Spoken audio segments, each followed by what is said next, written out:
Nellore Netaji pilot school నందు private school కరెస్పాండెంట్లు media సమావేశం నిర్వహించడం జరిగింది. అనంతరం అపస్మా జిల్లా అధ్యక్షులు శ్రీధర్రావు, కార్యదర్శి వెంకటాద్రి మీడియాతో మాట్లాడుతూ విద్యా వ్యవస్థలో కార్పొరేట్ వ్యవస్థ యొక్క విపరీత ధోరణి గురించి మీ అందరికీ విదితమే. అయినప్పటికీ ముఖ్యంగా మా నెల్లూరు పట్టణం నందు శ్రీ చైతన్య కార్పొరేట్ సంస్థ యొక్క వింత పోకడలని మీ ముందుకు తీసుకొస్తున్నాం.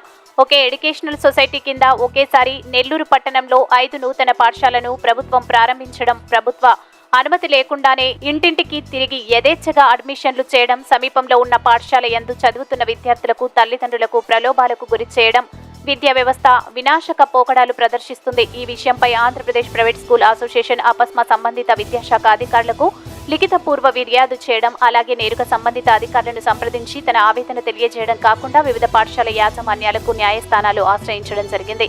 ఇందులో భాగంగా గౌరవ ఆంధ్రప్రదేశ్ హైకోర్టు వారు స్థానిక పార్థసారథి నగర్ ముత్కూర్ రోడ్డు నందు నూతనంగా ప్రారంభించిన Shri Chaitanya English medium school జిల్లా విద్యాశాఖ అధికారి మంజూరు చేసిన అనుమతులను WPNO 1293522024 ద్వారా 27/6/2024 రద్దు చేయడమైంది. ఈ కార్యక్రమంలో అపస్మా జిల్లా అధ్యక్షులు శ్రీధర్రావు, కార్యదర్శి వెంకటాద్రి తదితరులు కరెస్పాండెంట్లు పాల్గొని మీడియా సమావేశం నిర్వహించడం జరిగింది.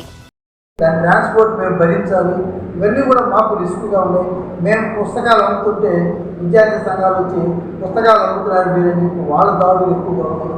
సో దీనికి అంతటికీ ఫుల్ స్టాప్ పెట్టాలంటే దయచేసి రాష్ట్ర ప్రభుత్వము ఈ యొక్క సహకార సంఘాల ద్వారా వాళ్ళకేదో పర్సంటేజ్ ఇచ్చి మేము అక్కడికి పోయి హాయిగా కొనుక్కుంటే తల్లిదండ్రులు కూడా మేమేదో రూపాయి తీసుకుంటున్న ఆలోచన లేకుండా వాళ్ళే వెళ్ళి పాఠ్య పుస్తకాలు తెచ్చుకుంటారు.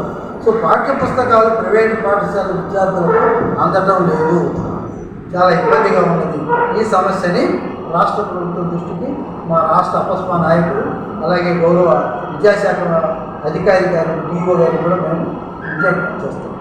ఇంకొక ప్రధానమైన అంశం ఏంటంటే ఈరోజు నెల్లూరు నగరంలో శ్రీ చైతన్య అనేటువంటి కార్పొరేట్ విద్యాలయాలు 9 ఉన్నాయి. అవి కాకుండా ఈ సంవత్సరం వల్ల అదనంగా 5 పెట్టారు. కొన్నిటికి అనుమతులు లేవు, కొన్నిటికి అనుమతులు ఉన్నాయి. అనుమతులు ఉన్న వాళ్ళు ఒక చోట నుంచి ఇంకో చోటకి మారుస్తున్నారు. సో దీని అంతటికీ కూడా దయచేసి విద్యాశాఖ అధికారులు తీవ్రమైన నిర్ణయాలు తీసుకొని మమ్మల్ని బతికించారు. 9 బ్రాంచులు ఉన్నాయని ఇంకొక 5 బ్రాంచులు పెట్టి ఆయన ఒక్కడే బతకాలి. ఇండివిజువల్గా ఏదో ఒక నిరుద్యోగి తన సొంత డబ్బు వెచ్చించి లక్షల్లో స్కూల్ పెట్టి 10 మంది నిరుద్యోగులకు, ఉపాధ్యాయులకు ఉపాధి కల్పిస్తూ వ్యాన్ డ్రైవర్లు, ఆటోలు మా దగ్గర పనిచేసే ఆయమని ఇంతమందికి మేము వసతి కల్పిస్తుంటే ప్రభుత్వం మాకు ఏమీ సహకరించకపోగా మేమే కార్పస్ ఫండ్ కట్టి మేమే బిల్డింగులు కట్టుకొని ఇంత చేస్తున్నప్పుడు మాకు సహకరించాలి. మాది ఒక ఇండస్ట్రీగా గుర్తించాలి. మాకు ప్రభుత్వం కూడా మమ్మల్ని ప్రోత్సహించే విధంగా చేయాలి. ఎందుకంటే ఈరోజు 37 లక్షల మంది విద్యార్థులు, 6 లక్షల మంది ఉపాధ్యాయులు, 2 లక్షల మంది నాన్ టీచింగ్ స్టాఫ్, ఇంతమంది వ్యవస్థ కలిగిన ఈ ప్రభుత్వ ప్రైవేటు పాఠశాలని మనుగడను చూడాలి. అలాగే మా దగ్గర కూడా అనేక మంది పేదవాళ్ళు అందరూ విద్య కోసం వస్తున్నారు. ఒకవైపు ప్రభుత్వం అన్ని ఉచితంగా ఇస్తున్నా కూడా మాకు విద్య కావాలి మా బిడ్డకి అని చెప్పి తన సొంత డబ్బుతో యూనిఫామ్, సొంత డబ్బుతో భోజనం పెట్టుకొని, పుస్తకాలు కొనుక్కొని, వ్యాన్ ఫీజులు కడుతూ మా దగ్గరికి ఎందుకు వస్తున్నారంటే మా దగ్గర విద్య ఉన్నది అందుకని. అలాగే ఆ విద్యని మేము మా యొక్క ఫలితాల గురించి 2024 మన నెల్లూరు జిల్లాలోనే 80%లో మా షేరు 60% ఉంది. మా ప్రైవేట్ పాఠశాలలు దాదాపు 90% 100% రిజల్ట్ సాధించాయి. కాబట్టి ఇలా విద్యలో పోటీ పడదాం, మనం అందరం కలిసి మన రాష్ట్రాన్ని విద్యలో ముందుకు తీసుకెళ్లే ప్రయత్నం చేద్దాం. కాబట్టి దయచేసి అధికారులు, గౌరవ కలెక్టర్ గారు, DO గారు ఈ శ్రీ చైతన్య పాఠశాల విషయంలో కఠినమైన చర్యలు తీసుకోవాలని చెప్పి ఈ సందర్భంగా తెలియజేస్తుంది.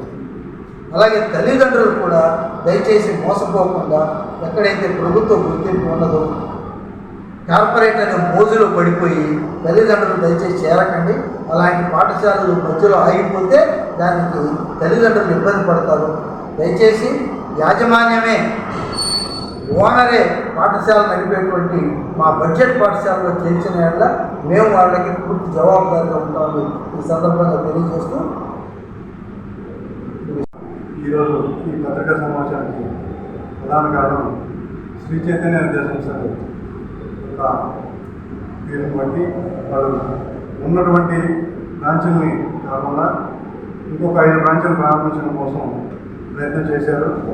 దీని విషయంలో మీకు ఇంతకుముందు కూడా మనం పత్రికా ప్రకటన చేశాం, మీకు జరుగుతున్న విషయాన్ని చెప్పాం.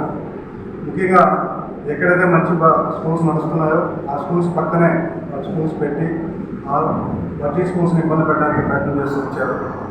సో ఈ విషయంపై మేము విద్యాశాఖ అధికారిని, కలెక్టర్ గారిని అందరినీ కలిసి మా ఆవేదన చెప్పి మా యొక్క పరిస్థితి చెప్పి వాళ్ళకి నివేదన చేయడం జరిగింది, అర్జీలు ఇవ్వడం జరిగింది. అయినప్పటికీ న్యాయం పూర్తిగా అంటే సరైనటువంటి న్యాయం దొరకదన్న ఉద్దేశంతో కోర్టుకు వెళ్ళి వ్యాజ్యాలు వేయడం కూడా జరిగింది. మొత్తం 5 బ్రాంచులు పెడుతుంటే ఇందులో 3-4 బ్రాంచులు పక్కన ఉన్నటువంటి యాజమాన్యాలు కోర్టుకు వెళ్ళడం జరిగింది. అందులో ముఖ్యంగా పాదసార నగరంలో ఉన్నటువంటి శ్రీ చైతన్య స్కూల్ ప్రారంభం కోసం అనుమతుల కోసం పెడితే అది పక్కనే 200 మీటర్ల దూరంలో స్కూల్ ఉంది కాబట్టి అక్కడ ఇవ్వద్దు అని చెప్పని కోర్టుకు వెళ్ళడం జరిగింది. సో కోర్టు ద్వారా డిఓ గారిని డైరెక్షన్ అడిగినప్పుడు డిఓ గారు పక్కనే 200 మీటర్ల స్కూల్ ఉంది, ఎంఈఓ గారు కూడా దాన్ని రికమెండ్ చేయలేదు కాబట్టి ఇంకా పరిశీలనలో ఉంది, ఇవ్వలేదని చెప్పని ఒక డైరెక్షన్ని కోర్టుకు ఇవ్వడం జరిగింది. సో దాంతో వాళ్ళు కోర్టు ఏం చేస్తుందనంటే సో ఇక్కడ ఇవ్వలేదన్నారు కాబట్టి ఇస్తే మళ్ళా కోర్టుకు రండి అని చెప్పని తెలియజేయడం జరిగింది. సో వెంటనే ఏం జరిగిందంటే విద్యాశాఖ అధికారులు, ఈ శ్రీచైతన్య మేనేజ్మెంట్ విద్యాశాఖ అధికారులతో కలిసి అదే బిల్డింగ్కి అదే ప్రెమిసెస్కి వేరే ఒక బ్రాంచ్ని ఆల్రెడీ నడుస్తున్నటువంటి ఒక బ్రాంచ్ని షిఫ్ట్ చేయడానికి ప్రయత్నం చేశారు. దానికోసం షిఫ్టింగ్ ప్రపోజల్ని పెట్టడం జరిగింది. సో ఆ షిఫ్టింగ్ ప్రపోజల్ని కూడా ఆపాలని చెప్పని మళ్ళీ మేము కోర్టుకు వెళ్ళడం జరిగింది. సో గౌరవ ఆంధ్రప్రదేశ్ హైకోర్టు నిన్న ఆ షిఫ్టింగ్ ఆర్డర్ ఏదైతే విద్యాశాఖ అధికారులు ఇచ్చారో దాన్ని రద్దు చేయడం జరిగింది. అలాగే సరస్వతి నగర్ దర్గామెట్లో దీంతో పాటు దర్గామెట్లో కొత్తగా ప్రారంభించడానికి శ్రీ చైతన్య యాజమాన్యం డిఓకి అప్లై దరఖాస్తు చేసుకోవడం జరిగింది. ఆ దరఖాస్తుల్ని మేము ఇవ్వద్దని చెప్పి మేము చాలా వరకు కోర్టుకు వెళ్ళి ఆపడానికి ప్రయత్నం చేశాం. కానీ రకరకాల మార్గాల్లో దాన్ని ఇవ్వడానికి ప్రయత్నం చేశారు. అయితే చివరికి కోర్టు ఆ దరఖాస్తును కూడా డిఓ గారు తిరస్కరించవలసిందిగా తిరిగి మేనేజ్మెంట్కి ఇవ్వాల్సిందిగా ఆర్డర్ ఇవ్వడం అనేది జరిగింది. సో ఇవి 2 నేను జరిగాయి. సో ఈ ఆర్డర్లన్నింటినీ మేము ఇప్పుడు సాయంత్రం కానీ రేపు మార్నింగ్ కానీ డిఓ గారికి సమర్పించబోతున్నాం. సో ఇందు మూలంగా ఈ పత్రికా ముందుగా డిఓ గారికి కానీ ఇతర విద్యాశాఖ అధికారులు కానీ కలెక్టర్ గారు కానీ అడిగేది మేము ఏంటంటే కోర్టు ఉత్తర్వుల్ని వెంటనే అమలుపరిచి ఈ విద్యాసంస్థల యొక్క బిల్డింగ్ని అంటే విద్యాసంస్థలు నడవకుండా చూడగలరని కోరుకుంటున్నాం.